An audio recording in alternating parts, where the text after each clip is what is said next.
I would like to thank all of you to be with us and be part of this initiative. I would say ambitious initiative that we would like to that we were happy to have you all. So, and I also would like to thank everybody who worked behind the scene to make this initiative come true. And so, on behalf of we're actually part of our World Heritage Initiative. So, in behalf of of the steering panel of our World Heritage, welcome to the first of 12 monthly debates on World Heritage issues that will be held throughout 2021. Our World Heritage is a public initiative primarily aimed at developing a stronger role of civil society in World Heritage conservation efforts. Through this year of debates, we intend to develop a number of proposals for the enhancement of World Heritage system in 2022 to mark the 50th anniversary of the World Heritage Convention. The 2021 debates aim to raise general awareness about critical threats that natural and cultural World Heritage sites are encountering, from increasing development pressures, industrial and mining operations, climate change, unsustainable tourism, and conflicts, among others, and to develop opportunities for the involvement of civil society in finding sustainable solutions. Our goal is to involve a large group of professionals, NGOs, institutions, and citizens engaged in heritage protection, conservation, and management, and to organize a permanent network of civil society that is able to provide the public with an independent assessment of situation of our World Heritage sites. From the beginning, the initiative has given priority to working with cultural and natural heritage places in all regions of the world and across generations. So far, our World Heritage has held a successful virtual launch in November 2020, moderated by the dynamic international journalist Zainab Badawi. If you have not seen this, if you have seen this, we encourage you to view it on the organization website. January's debate on the transformational impact of information technology has two goals. First is to build a robust global network of organizations, professional individuals interested in the topic. Second is to discuss ideas on how to enhance the use of information technology to monitor our World Heritage sites and to present multiple narratives through various tools of interpretation. The participation of over 400 people from around the globe on this Globinar. Actually, it's now 700, or even maybe more. On this Globinar shows that the network is strong, thanks to the tireless efforts of our co-convener Mario Santana Quintero and the many members of our team. We invite each one of you to get involved today and in all of our other activities and debate this year. We look forward to hearing your ideas and hope that you enjoy the Globinar. So this is actually the message of the whole team, and we are very happy to have you, and we are excited. And maybe whoever attended the previous session, you can feel the excitement spirit from the whole team, and we are thanking you all that you put the effort and time to be with us. So from here, I will move to Na. So Na, she's my co-convener to this session. So now can please take the lead here. Thank you, Haifaa, for the introduction. So before I proceed, I would encourage, I think some people just joined, so I would encourage that if you have not renamed yourself, you do that with the name with which you registered for. And also to add the panel that you would wish to, or the panel that you have already registered for, you place the name of the panel in front of your name.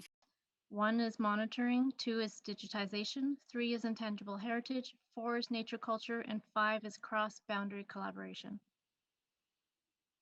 Thank you, Michelle. Thank you, Na. kindly place it in front of your name so that the technical team will place you in the right team. So whilst we do this, we will now enter the poll session. We'll invite Joe to take us through the poll. So now you can access the link we pasted in the chat, so we can start answering the first question, please. Which UNESCO World Heritage Site are you affiliated with? Joe, you want to go full screen? Yep.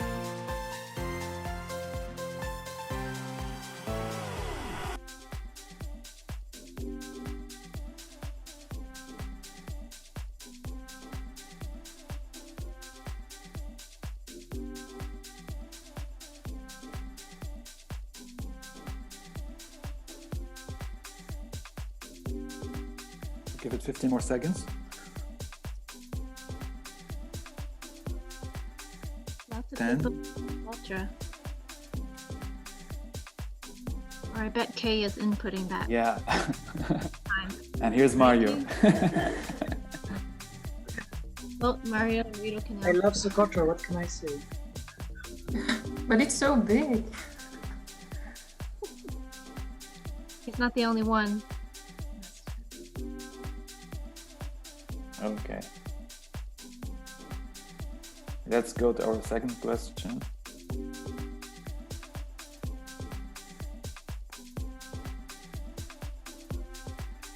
Which UNESCO region are you from?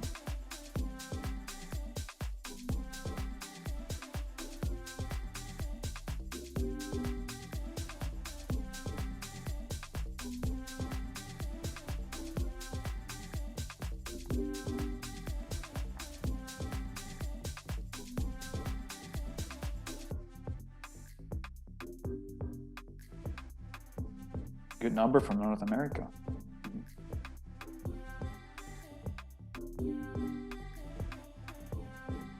15 more seconds.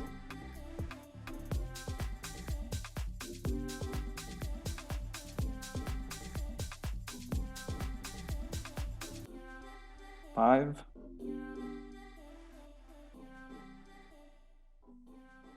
Thank you. Back to you now. Thank you, Joe. Yeah.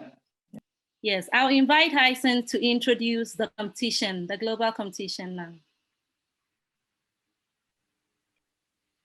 Yes, thank you, Na. By taking this opportunity, we'd like to make announcement of our global competition. Our team is launching a global competition to highlight the transformational uses of technology that increases community engagement in the monitoring, interpretation, and presentation of World Heritage Sites. The two main purposes of this competition are to strengthen the monitoring of World Heritage Sites and to enhance multiple narratives in the interpretation and the presentation of World Heritage Sites, both using information technology. Therefore, this competition is designed to celebrate innovative approaches to fostering engagement in heritage properties, with a special focus on the project grounded in the need and the visions of local community who cares for the site. So we invite you to be part of this competition. So for this, please submit your letter of intention by 29th of January 2021. For more information, please kindly visit this website. And thank you very much for your kind attention. Thank you. Thank you, Hyson. At this stage, we are going to have a short video on the theme of the seminar, and that's transformation impact of information technology. Just after the video, Dedei and Aziliz from the previous session will give a recap. Thank you.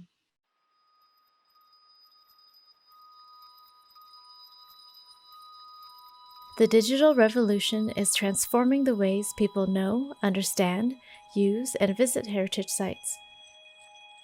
How is the World Heritage Convention addressing this historical transformation? How can collective knowledge and big data become tools for heritage conservation and foster its integration into comprehensive planning systems? How can information technology support transparency in and access to decision-making and management processes of the convention? How can digital technologies, including social media, promote heritage education and awareness, and provide support to the cultural and creative industries?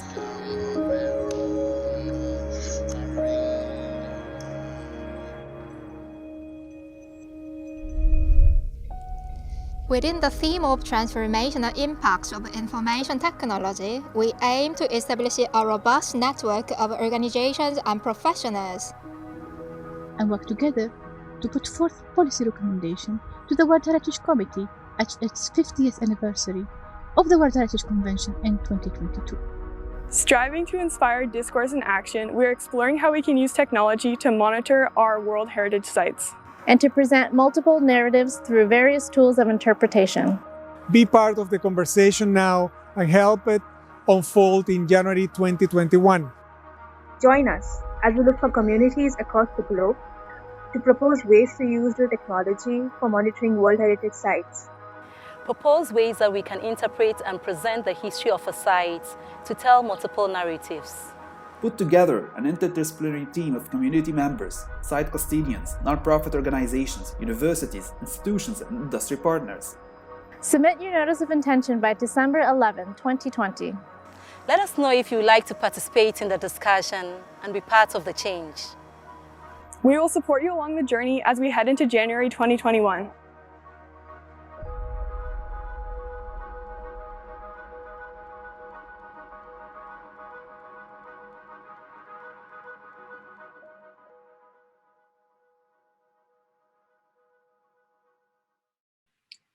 So, yeah, we invite Kay and Aziliz to give us a brief recap about the previous session.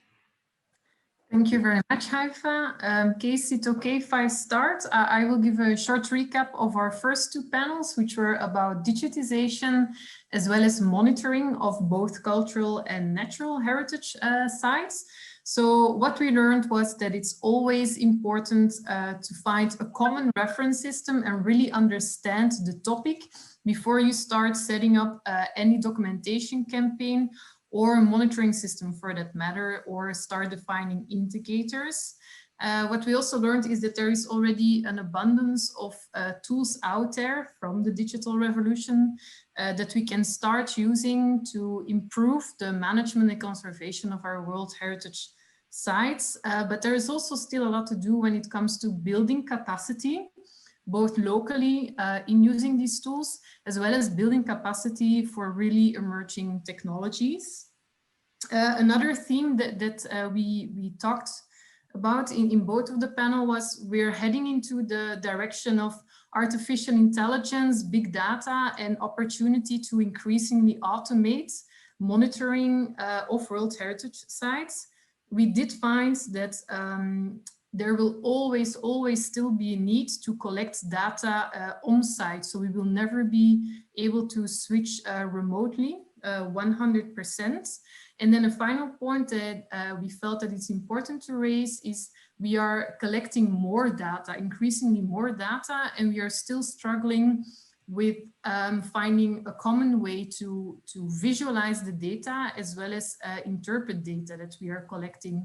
So something that we hope for in the future, specifically for a World Heritage site, is then looking for a standardized way to interpret and visualize all the data that we are collecting. And as a very, very final point is we have to be cautious when it comes to data sharing on an international and global level. So I think these are some key points that we raised in panel 1 and 2. Kay, can you go for the next panels? Yes, and first I would like to say very quickly that there was a very interesting discussion by our main speakers in the beginning of the session, which was by Teresa Patricio, Tim Batman, Munir Buchekani, and Stephen Battle, about the specifically about nature culture linkages and mismatches, and the importance to try and integrate platforms across sites, but also the link between the local communities and the accessibility to technology. And I think this was a very, very interesting discussion. It was a very rapid discussion that evolved constantly. And it just kept building. So it was, I'm happy that we're in this next session so that people can move forward in the discussions. And then we had more discussions in the breakout rooms. And one of the breakout rooms was also about nature culture, which actually talked about the fact that the nature culture divide is also partly because of the terminology that we use, that is used in the World Heritage Convention itself by separating nature culture and only having a few mixed sites. But actually in rural areas, nature and culture are not separate. So these were important points that came up. And these are just very quick takeaways that are from the session 2A.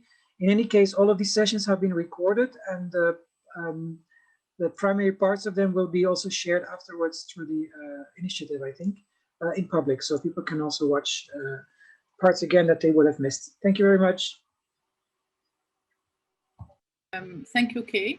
So I'll just say that we will have two parts of this session. First, we will go with a plenary discussion. We will have 3 key speakers, and then we will go to we will be divided into breakout rooms, so to discuss on a specific, very specific topic or theme.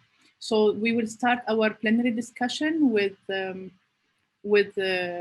His Excellency Mr. Abdulrahman Al Eryani, and he's the former Minister of Environment in Yemen. So first, I would like to ask him to introduce himself, and then he can start with his presentation. My name is Abdulrahman Al Eryani. I worked in Socotra since 2001 as a national program officer, and then later on from 2006 until 2011 as the Minister of Water and Environment in Yemen. My experience with World Heritage Site was started in Socotra with the file for Socotra to include it in the Man and Biosphere in 2003. And then we worked, actually Justin Stern and others helped us in preparing the dossier for Socotra. And originally the dossier was both as a mixed site, culture and nature. But then we saw how difficult it is to do that. And after a meeting with Francisco Bandarin, who was talking just in the previous session, he advised us that it's better to separate the two and just prepare a dossier for nature. And I think it was much easier, of course, because Socotra is easy to promote as a natural site, but it's more difficult to do as a mixed site. But in my opinion, I think it must be mixed, because I see the site as a physical site, which has all the biodiversity and natural wonders, and then the software side, which is the culture that keep it intact and kept it intact for thousands of years. It's not a natural, not a pure natural site, but actually it's an ecosystem that was formed by human activities and livestock activities, and the tradition of living there and surviving there is what formed the site. And it was, in my opinion, it's wrong to separate the two. Using the IT for promoting Socotra was difficult. First of all, there was no internet, or very, very weak internet, and all our work was done by fax machines and in the early days. And even with the internet, when started to come, it was very seldom used. And the biggest problem is actually convincing the decision makers and the politician of the importance of conserving Socotra and developing it in a sustainable way. And the biggest threat for the environment was from those politicians, actually, from the government and its activity, and from some of the investors.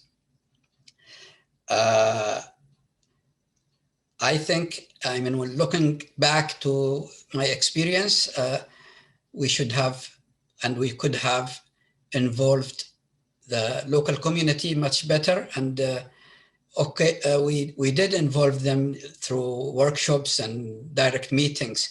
But if it's now, it would have been much better with WhatsApp and Facebook, and everybody now on the island almost have a mobile system, mobile device that you can actually connect.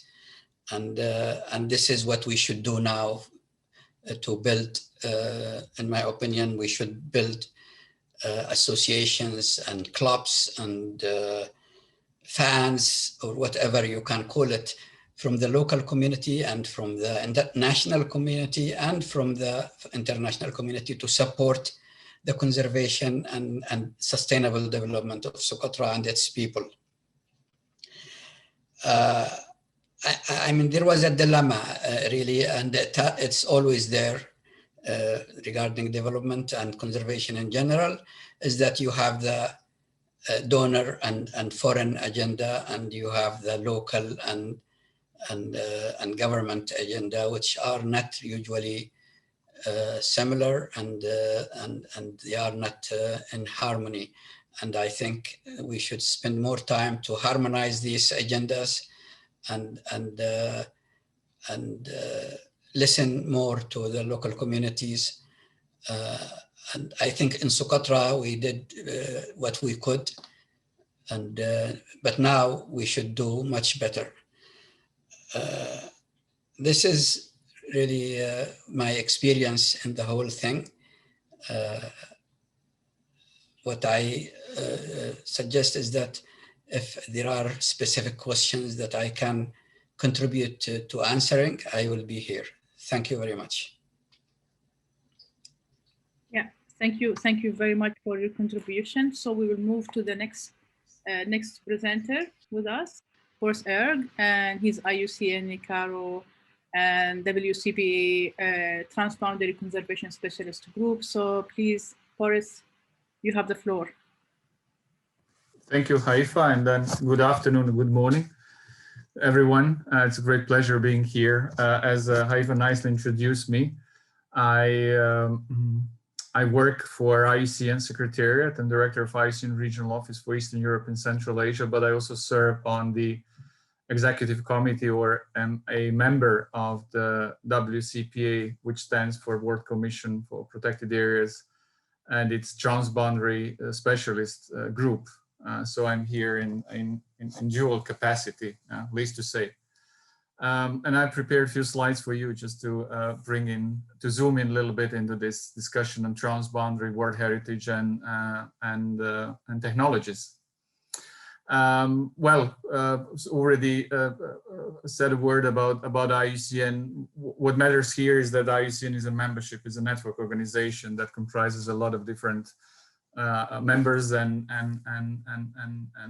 experts coming from with different trainings and backgrounds, and then they bring experience and knowledge together in designing some global strategies and standards and new approaches, and transboundary conservation is one of them. It's also important to say that IUCN serves as the advisory body on natural world heritage for the World Heritage Committee. So next slide, please. Yeah, so this one is important, as I've already mentioned. So one of the task forces or specialist groups within the World Commission on Protected Areas is concerned with transboundary conservation for more than 2 decades now, and it's bringing up new knowledge and standards on transboundary conservation. In 2015, a best practice guideline was published, actually bringing in a new definition of transboundary conservation. And while we were working on this new standard, a global standard for transboundary conservation, we were also looking into a number of international conventions, including the World Heritage Convention. So try to really to define what transboundary conservation is, and then group's decision somehow was that we look into conservation effort, or an effort that has a goal in advancing with nature conservation across international boundaries. Yeah. So this pretty much aligns with World Heritage's understanding of what transboundary is, and this is just a snapshot of World Heritage properties as it stands today, and we can see that out of more than 1,100 World Heritage properties, there are only 39 that can qualify as transboundary or transnational. So it's a very small portion of World Heritage properties altogether. And here both transboundary and transnational qualify, which has certain bearing on how we design and how we implement management practices, how we coordinate. So it doesn't really matter from the nature point of view, at least. It doesn't really matter if two sites are adjacent or they are not contiguous. You know that as long as it requires a cooperation across boundaries, then it entails the notion of transboundary conservation. So next slide, please.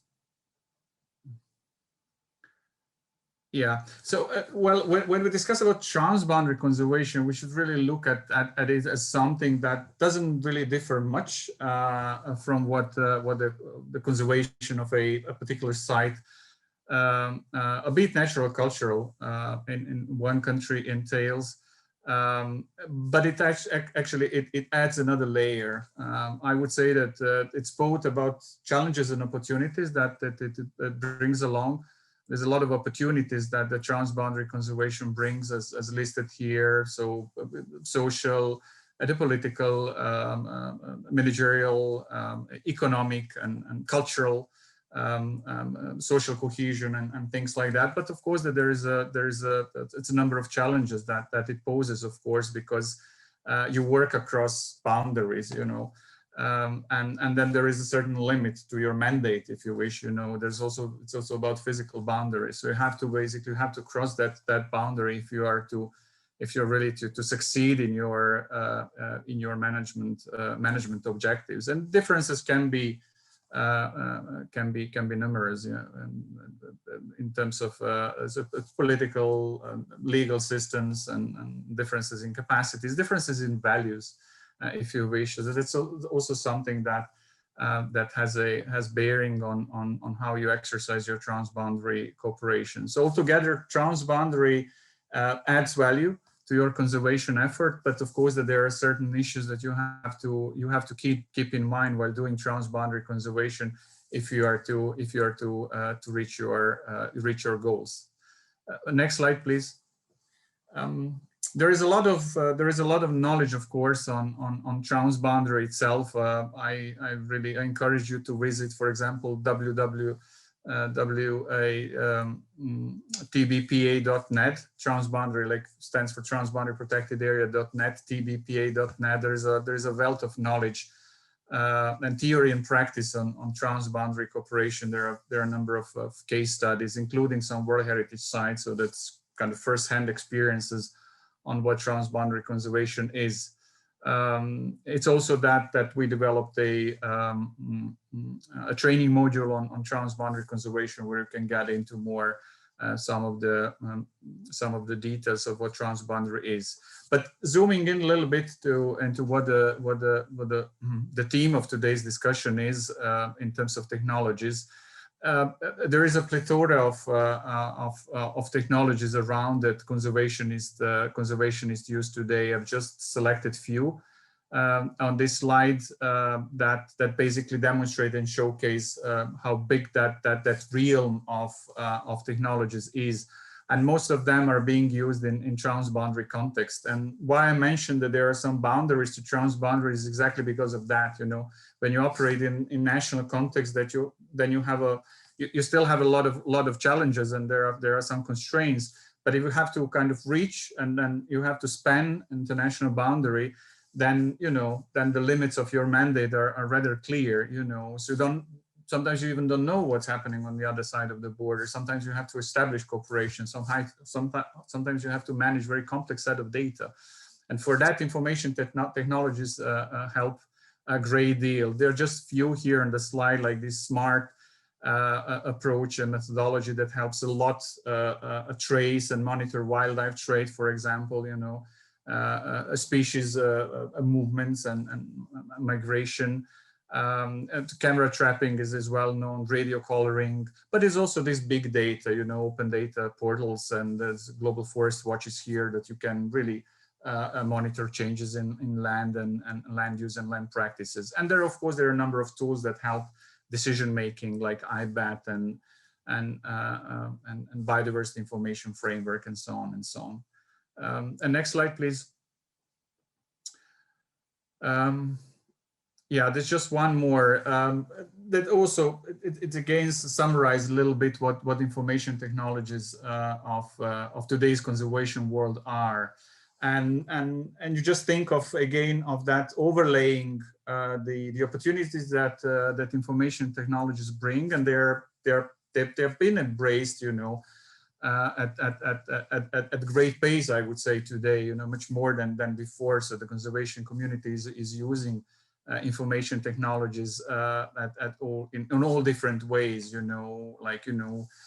so monitoring one species, or the assessing the extent of species population, so-called species distribution mapping, to this modeling vis-a-vis climate change, for example, and risk maps and things like that.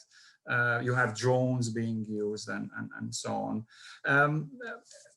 The fact is, and that's something as food for thought, I would say, and for discussion in our panel group, is a little bit to see how these technologies kind of, how they work. And so far we've seen the emergence of information technologies used by experts. There are some tools that are also used by decision makers, not being fully taken up, I would say, but there's a lot that experts use. The question for me is first to see what is value added of information technologies, what they really bring to the table. How can we make the best use of technologies? What are the red lines that we should not cross, especially dealing with species, because that can disturb species, especially drones and technologies like that. So we have to be aware of the ethic of using information technologies. And finally, final point is how to make sure that technologies work for all, So especially that they work in bringing communities and stakeholders and facilitating dialogues in reaching certain goals and making some decisions. So going beyond the expert community that's already filled with data, So we moved from poor data or lack of data, a world, to abundance of data. So today is more about data processing than that much lacking the data. Yeah. So the question is how to make technologies work for all, for the community that's concerned with certain site, a transboundary area, and how can we also kind of also cross some boundaries, cultural boundaries, boundaries in terms of values, and how can we make that step in linking culture and nature. Yeah. So I think that can be discussed during the breakout groups and in breakout rooms, but just wanted to flesh out a few things that are important and relevant for transboundary conservation, and hope that it will entice some discussion later on today. Thanks a lot. Yeah. Thank you, Boris, for your intervention. I would like now to ask Souayibou to join us. First, you introduce yourself, and then you can give your intervention. Thank you. Okay, thank you very much. Good morning, good afternoon, everyone. I'm fine speaker, so you will bear with me my English that I'm still learning. I'll be speaking a bit slowly. First, to really thank the organizers of this meeting, Haifaa, Na, and everyone It's my phone who is speaking alone here. This is a quite interesting topic because when my name is Souayibou Varissou, as you said, I'm an archaeologist and I've been involved in teaching heritage and archaeology before accessing the African World Heritage Fund in 2009, where after 10 years, if I can say, I was appointed as executive director of that organization. We work quite widely on the African continent. Hence, my intervention will touch on a number of sites in Africa. The African World Heritage Fund is a category 2 center under the auspice of UNESCO.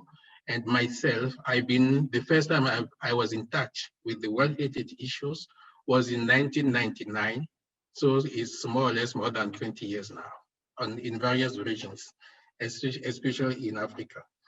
What I was trying to say, Chair, is that when we are talking of transboundary heritage sites, we are necessarily touching to an issue which can be presented as a springboard for more efficiency for site management.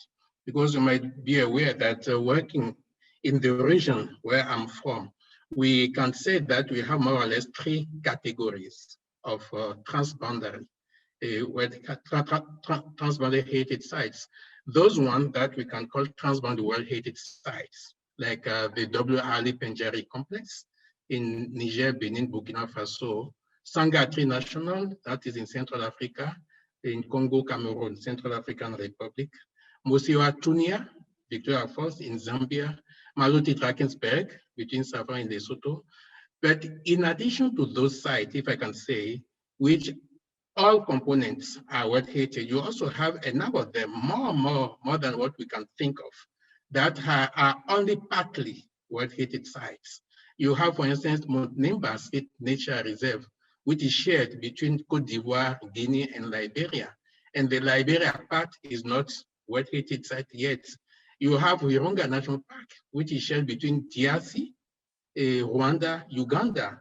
The section component in Rwanda and Uganda are not world heritage sites. And you have many of them, like for instance, in Senegal, you have the Djoudj National Park in Senegal, which has an extension in Mauritania.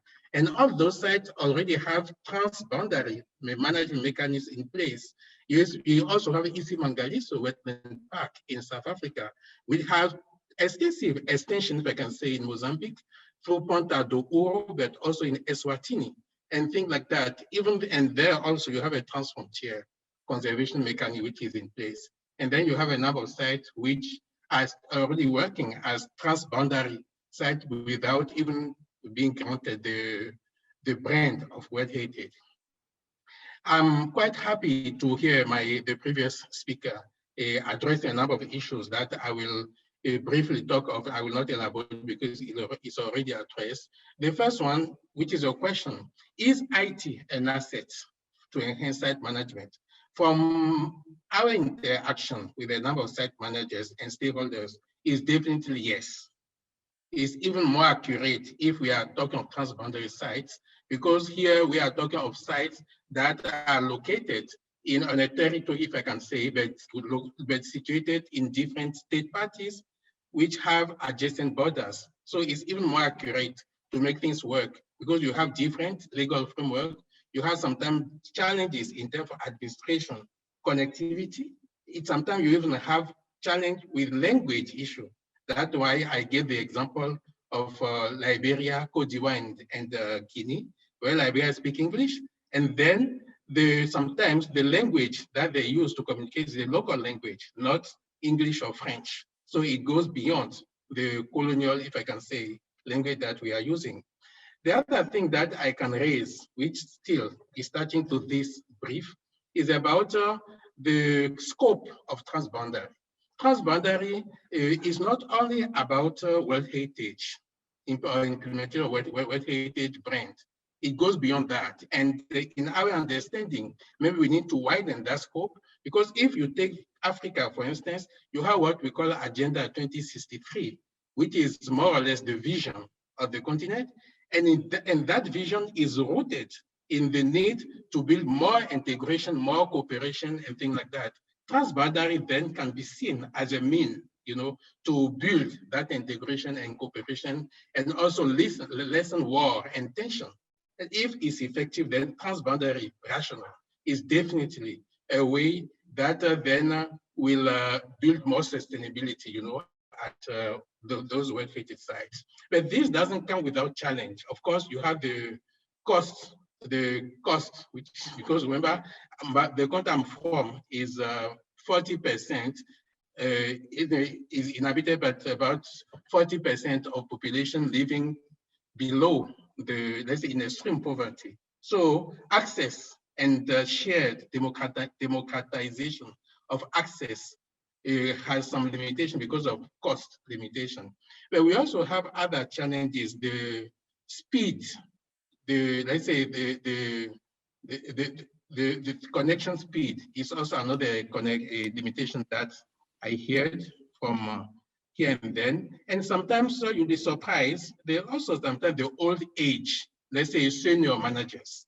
So sometimes that struggle with all those new technology, the use of WhatsApp, use of Facebook, use of YouTube and things, all those things. Myself, I struggle a bit to get used to all those technology that are used to this meeting. So maybe by having more youth in the whole management is something that will boost the whole use of IT in managing and improving the management of well-fated sites. Finally, Chair, let me maybe zoom into 3 main areas and then I will stop there. The first one, and I will base this explanation on my interaction basically with 2 site managers, OWH, which is shared between Benin, Burkina Faso and Niger, and the Mosio Oatunia, Victoria Falls, which is shared between Zambia and Zimbabwe. For conservation and monitoring point of view, it's obvious that the use of Zoom, Microsoft Teams, WhatsApp, especially during this COVID-19 pandemic, is something that is more or less entering into the day-to-day lifetime. The use of track, necklace, camera trapping, radio communication, drone is something that also is coming up. Of course, some sites are more advanced than others. But what is quite important here, talking still about conservation monitoring, is that you have a number of trainings that are being performed on some sites. Some are more advanced than others again. Yesterday, if I can say, even here in Benin, where I am now, the OWH, they just closed a training on the use of drone, treatment of image and camera trapping for NGOs. I'm just insisting on that, NGOs that are based in the buffer zone. So it goes beyond site managers. There are NGOs here that are developing different activities. So you have that dynamic which is there.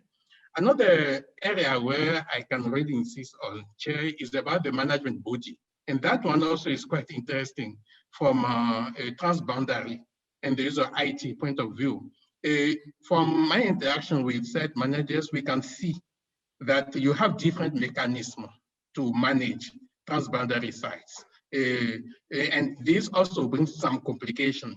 In general, you have government agencies and administration in charge, but you have a quite interesting experience going on in Benin, again, with the African Parks Network, APN, which is an NGO, and the government asked that park, has a contract with that park to manage the site. As a consequence, that's extremely interesting, even though some of the interventions are questionable.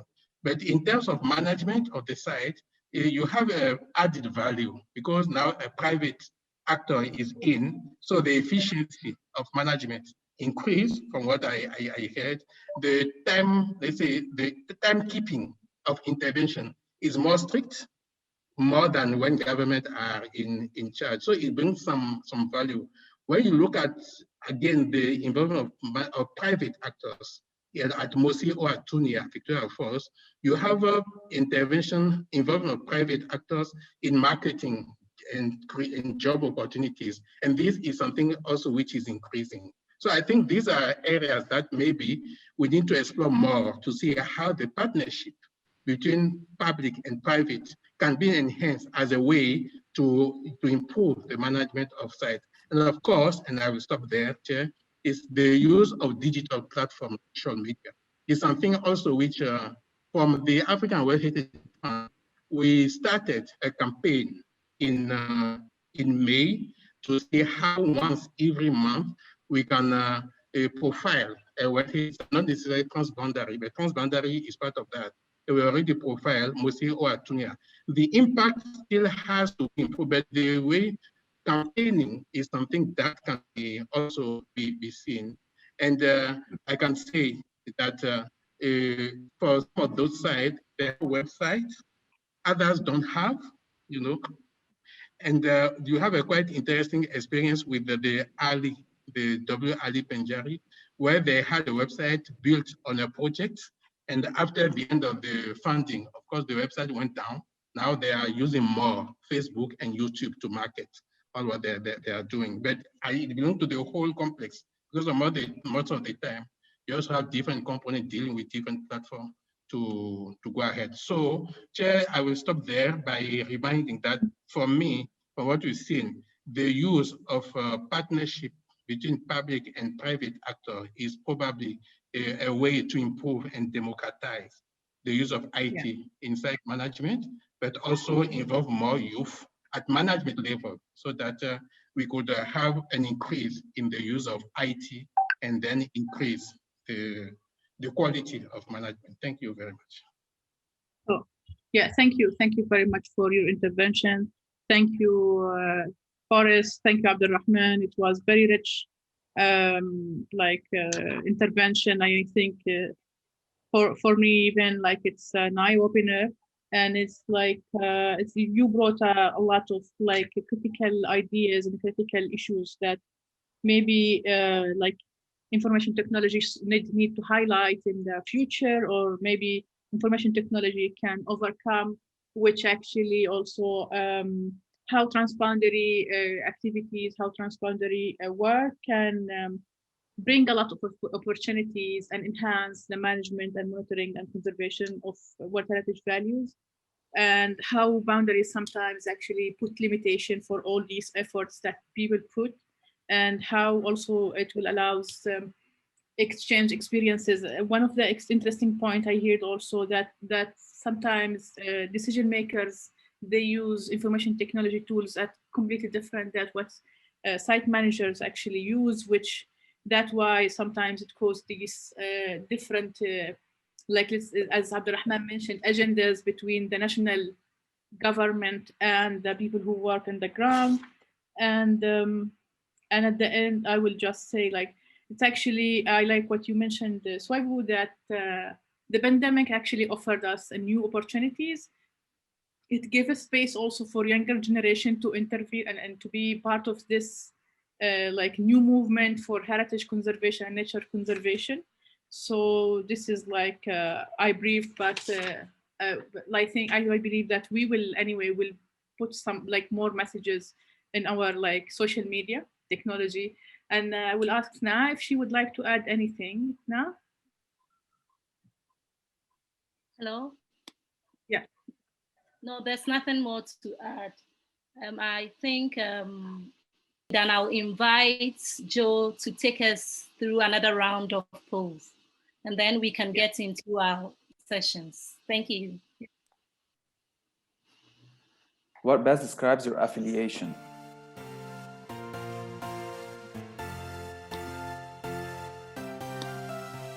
So, lots of academia in here. Not bad. Government, also the society.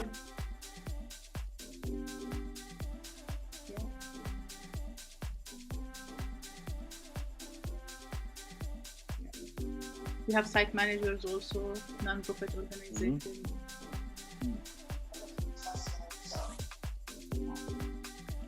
Yeah, competition between non-profit and academia. Academia is well had. Nice for the NGOs. Okay. We'll move to the next question. How familiar are you with using information technology related to World Heritage? Not at all. We would like to hear more from you. Message us in the chat box.